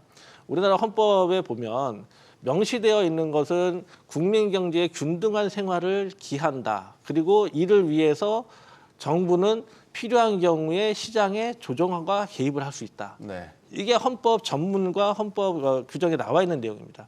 그렇다면 균등한 생활을 기하는 것이 헌법의 목표라고 하는 것이고, 그 균등한 생활을 하기 위해서는 정부가 시장에 개입하는 것도 긍정이 된다. 헌법 119조입니다. 그런데 그 시장에 개입하는 것 중에 하나가 뭐냐면 일생을 사는 동안 이 사회가 공동으로 창출한 부를 사유화하고 있는, 당연히 사유 재산은 우리 헌법에 인정하고 있지만 그 부분에 대해서 너무 과도하게 집중되어 있으면 그거를 분배할 수 있다, 조정할 수 있다. 네. 자, 그렇기 때문에 우리나라 헌법재판소도 97년도에 이런 규정에 근거해가지고 상속세의 존재 이유는 세수 확보 이외에도 지금 말씀드린 이런 균등한 기회를 보장하고 그리고 공정한 시장경제 체제를 활성화하는데 필요한 세법이다라고 딱 설명을 하고 있어요. 네. 그렇다면 우리가 상속세를 개인적 측면에서 내 세금이다 아니다, 내가 낸 세금을 왜 또 내냐, 이렇게 접근할 것이 아니라 좀 더 큰 틀에서 대한민국이라는 사회가 앞으로 어떻게 갈 것인가가 헌법 전문에 딱 나와 있는데, 그게 균등한 기회를 보장한다라고 하는 것이고, 그를 위해서 정부가 시장에 적절히 개입할 수 있고 그 핵심 역사의 상속세다라고 한다면, 헌법을 준수하는 대한민국 국민으로서, 그리고 헌법을 준수하고 그에 맞춰서 법을 만들어야 되는 정치인들은 응당 상속세가 과연 이 시점에서 이거를 감세 중에 맞느냐 틀리냐에 대해서 한 번 더 고민해야 될 것이고요. 두 번째는 이 상속세라고 하는 부분에 있어서 28년 전에 만들어진 게 지금 너무 가액이 조정이 안 돼서, 기본공제 금액이 조정이 안 돼가지고 중산층까지도 이 세부담이 커지고 있다. 네. 맞는 얘기입니다. 그런데 마침 김은혜 의원이 그거 말씀하셨는데, 짜장면 한 그릇 2,000원 시대에 만들어진 기본공제 금액이다. 자, 짜장면 한 그릇 2,000원 시대 1990년대 후반이죠. 그러면 그동안 근로소득세 기본공제는 한 번이라도 올려줬느냐? 올려준 적이 없습니다. 그런데 짜장면 값이 4배 올랐죠. 네. 짜장면 값 4배 올랐다라고 하는 거는 일반 서민들의 경우에는 식비 지출이 4배 증가했다는 겁니다. 그럼 그것도 같이 올려줘야겠죠. 기본공제 금액이든 뭐든 간에. 그런데 그 얘기는 빠져있는 상태에서 지금 국민의힘 같은 정당에서는 세율도 낮추고, 그리고 지금 말씀드렸던 것처럼 기본공제 금액도 인상하고, 나아가서는 가업상속도 해주자. 도대체 그 중산층과 서민 또는 앞서 이번 세제 개편의 목표가 역동성 확보와 민생 안정이라고 하는데, 이거하고 이 상속세 개편이 도대체 어떤 관계가 있는가? 저는 의심스럽지 않을 수 없습니다. 오겠습니다. 이 상속세라는 문제는 정말 굉장히 많이 자주 이게 토론이 되는데요. 상속세에 대한 기본적인 생각은 처음에 시작할 때는 우리 유호림 교수님 말씀대로 그런 생각으로 했죠. 그러니까 다시 말하면 돈이 좀 많은 사람이 자기가 생전에 벌어들인 소득을 가지고 또 재산을 취득하고 했지만 나중에 한번 더 내는 거로 했는데, 지금은 어찌 보면 이 상속세라고 하는 것이 기업들에게 직접적인 영향을 미치고 있습니다. 그게 뭐냐면 이제 가업상속공제라고 하는 그 항목으로 인해서 그것이 이제 두드러지고 있는데, 결국은 이 재산을 많이 가진 분들이라는 게 정말 부자들은 이 지분을 들고 있단 말이죠. 이 지분을 들고 있는데 그 지분을 돌아가실 때마다 어찌 보면 그 최대 주주면 60%까지 이렇게 뺏긴단 말이죠. 그래서 어느 신문에 보니까 처음에 100이었던 재산이 60% 뺏기고 나면 40 남고, 40 하고 나면 60% 뺏기면 24 남고, 뭐 이런 식으로 나와 있는 게 있어요. 근데 실질적으로는 그렇게 뺏기지는 않지만 중간에 빼는 항목들이 있어서. 네. 하지만 그게 좀 어찌 보면 가장된 면이 있지만 하여튼 그 부담스러운 그 부분이 있다는 거죠. 기업들이. 그래서 그거는 정말은 우리가 보통 개인들이 들고 있는 주식하고는 다른 주식이에요. 저희들이 주식을 들고 있으면 언제라도 팔아가지고 뭐 또 우리 생활에 도움이 되겠지만 그 주식은 자기들이 그 개연권을 가지고 행사해야 되기 때문에 가지고 있는 지분이거든요. 네. 근데 그 지분을 현재 지금 계속적으로 그 상속세 때문에 흔들리고 있다는 거죠. 그래서 저는 이제 그 상속세에 대해서는 지금 많은 선진 국가들이 뭐 많이 지금 자본이득세로 가고 있지 않습니까? 자본이득세로 간다는 얘기는 그 자본이득세의 장점이라고 하는 것이 우리의 어떤 시장에 대한 어떤 효율성 측면에서 굉장히 현재 입증되고 있는 거예요. 그래서 저는 뭐 지금 여러 가지 상속세에 대한 개편 방안이 나오고 지금 야당 입장에서도 상속세에 대한 말씀을 하는 것은 굉장히 바람직하다고 봅니다. 왜냐하면 어느 정도 이제 뭐 중간에 아주 디테일한 부분에서는 서로 이제 그 협상을 해야 되겠지만 네. 그 부분에 대해서 이제 언급이 됐다고 하는 것만 해도 서로가 이제 타협할 여지가 생겼다. 저는 이런 생각이 들고요. 예. 이 부분은 하여튼 계속적으로 우리 경제와 기업을 생각하는 상속세로 가야 된다. 이제는 개인들의 세목으로만 보지 말고 네. 그렇게 생각합니다. 이상민 의원님. 예, 일단 그 도중에 나왔던 그래픽이 오류가 있었고요. 뭐 100% 상속세 지분이 있는데 한 번 상속하면 40%만 남고 두 번 상속하면 이제 16%만 남는다. 오류가 아니고 가장됐다 그랬잖아요, 제가. 예, 아니 그러니까 그러니까 오 그거는- 교수님 말은 맞았고요. 네, 제 그래픽에서 나왔던 오류가 가장이 있었고, 됐다고 그랬고. 예, 그래서 우리나라 상속세 최고 세율은 50%예요. 근데 모든 재산이 50%가 되는 것이 아니고 60%는 절대 될 수가 없고요. 그리고 모든 재산이 50% 되는 것이 아니기 때문에 저 그래픽은 잘못됐고요. 저는 기업을 위해서 상속세를 개편해야 된다? 뭐 맞는 말이죠. 그런데 기업은 상속세를 단 한 푼도 내지 않아요. 당연히 우리나라 세법은 기업에 대한 상속세 부담은 하나도 없고요. 기업이 지분을 상속받는 그 기업의 지분을 상속받는 그 2세가 개인적으로 상속세를 내는 거지.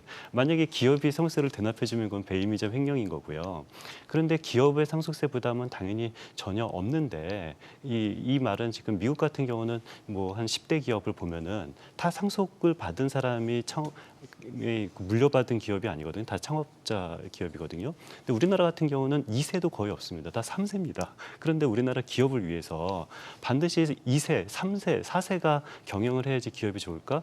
이 상속세가 기업에 부담이 있다고 주장하시는 분들이 자주 드는 게 넥슨 사례예요. 최근에 넥슨 돌아가시면서 이게 상속세를 많이 냈다라고 하는데 그 넥슨 그 자녀가 20대 초반이거든요. 22살인가 23살인데 네. 그럼 넥슨이라는 기업을 살리기 위해서는 그럼 22세인지 23세 정도 되는 그 자녀가 넥슨을 경영을 해야지 넥슨이 제대로 경영을 할 수 있을까? 저는 전혀 그렇게 생각하지 않고 실제로 저한테 상담을 한 제 이 후배가 있어요. 아버지가 거의 중견기업에 이르는 큰 중소기업을 경영하다가 돌아가셨는데 근데 뭐 모든 그런 그 자기대 이루신 분들이 굉장히 엄격하잖아요. 근데 그 아들 제 친구한테 엄격한 경영 수업을 했나 봐요. 근데 제 친구는 그 엄격한 경영 수업이 너무 힘들어서 자기가 나름대로 굉장히 지금 시장에서 꽤 많은 부가치를 창출하고 있는 자영업을 하고 있습니다.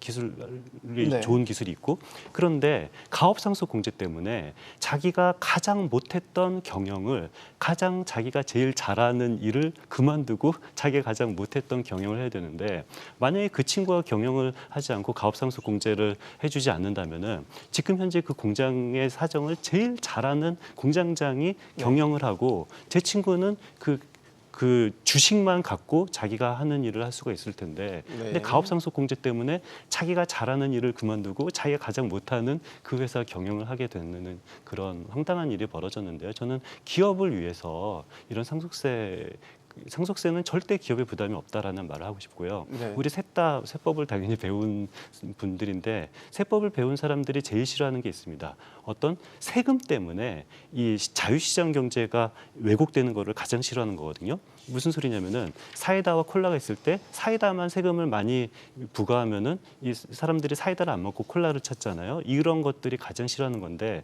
상속세라는 것은 상속을 통해서 받는 소득이 있고 내가 근로를 통해서 받는 받는 소득이 있다면은 세금은 정확하게 동의를 해야 되는 것이 맞아요. 근데 제가 근로를 통해서 1억을 벌면은 세금 한 1,000만 원 내거든요. 근로를 통해서 5억을 벌면 세금 한 1억 원 내거든요.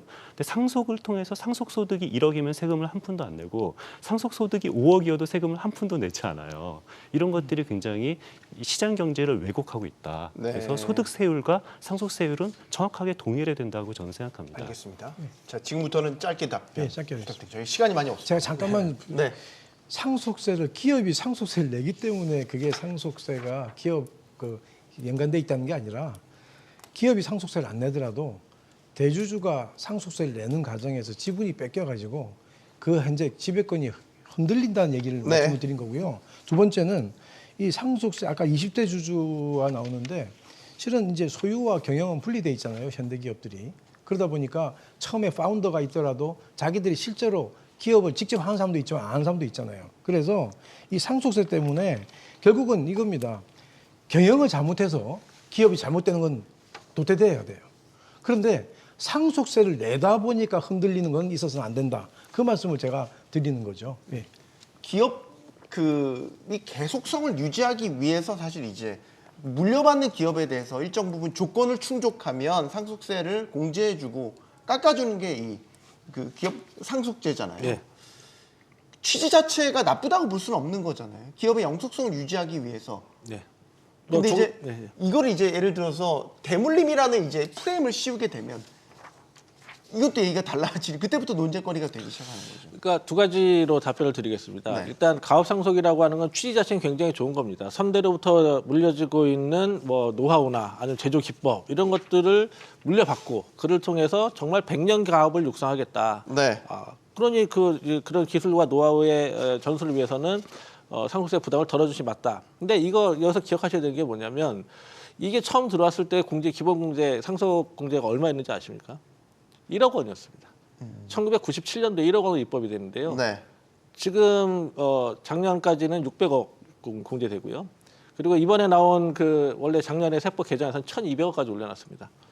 공제 금액을 이 상속세 자체는 지금 28년 동안 기본공제 안 올렸다고 막 난리치잖아요. 그런데 가업상속에 대해서는 작년 세법 개정안 기준으로는 1,200배로 올려줬습니다. 대한민국 세법 역사상 이런 공제는 없어요. 자, 그렇다는 건 무슨 얘기냐? 과도하다는 거죠. 네. 다른 세법과의 비교 형량을 해봤을 때 너무 과도한 겁니다. 그다음 두 번째, 뭐 취지는 좋지만 너무 과도하다. 두 번째, 문제는 뭐냐면 그 과정에서 가업상속을 적용받는 중견기업이나 중소기업들이 뭐라 얘기를 하냐면 요건이 까다로워서 가업상속을 할 수가 없다. 그런 얘기 많이 하죠. 그렇죠. 요건의 핵심이 네. 뭐냐면 고용 유지하고 그다음에 업종 변경이 제한적인 거고. 자, 업종 변경을 하겠다라는 건 무슨 얘기일까요? 가업이 아니라 그냥 상속하겠다는 겁니다. 그러니까 업종 변경을 인정하는 순간 가업 상속이 아니라 일반 상속을 하면 돼요. 그런데 업종 변경해서 일반 상속하고 싶은데 왜 가업 상속 해달라 그러는 건지 저는 이해가 안 되고요. 두 번째, 고용 유지해라. 지금 우리나라 가업 상속 세제의 특징이 뭔지 아십니까? 5년 이내에 고용 유지 비율이 90%입니다. 네. 직원 10% 깎아도 가업 상속을 인정한다. 다시 말하면 직원을 구조적에서 없애버리더라도 가업 상속 혜택을 주겠다. 한쪽에서는 다시 말하면 법인세나 소득세에서는 종업원들을 추가로 채용하면 그에 대해서 뭐 그 세액공제 혜택을 주겠다라고 하면서 가업상속에 대해서는 종업원을 줄여도 혜택을 주겠다. 이게 당초의 취지를 한참 벗어난 거죠. 최소한의 혜택을 그러니까 최대한의 혜택을 줄 테니 최소한의 요건을 지켜라라고 했더니 그 요건마저도 까다로우니 없애달라. 가업상속인데 그 업종 전 변경에 묶여서 도저히 가업상속을 할 수가 없으니 이거를 풀어달라. 그럼 일반 상속하면 되죠. 왜 일반 상속하는데 가업상속을 적용해달라고 합니까? 그리고 더 저는 핵심적인 문제를 생각하는 게 용어가 잘못된 거예요. 기업 쓴 게 기업 쓴 게. 더 핵심적인 문제를 생각하는 게 종업원을 감원해 가면서까지 네. 혜택을 준다. 이거는 자본가한테만 너무 특혜를 주는 거 아닌가 생각이 됩니다. 알겠습니다. 세금을 우리가 많이 내고 적게 내고 뭐가 더 나은지를 논쟁하기 전에 이 세금에 대한 국민의 신뢰가 어느 정도인지를 먼저 되돌아보는 게 필요합니다. 적정하게 세금을 걷는 건지 걷은 세금은 제대로 잘 쓰이고 있는 것인지 이 신뢰가 두터우면 만약 세금 더 필요하다고 해도 아마 많은 국민들께서 동의를 해 주실 것 같습니다. 토론 마치겠습니다. 여기는 모든 경제가 모이는 SBS 비즈입니다. 시청해 주셔서 고맙습니다.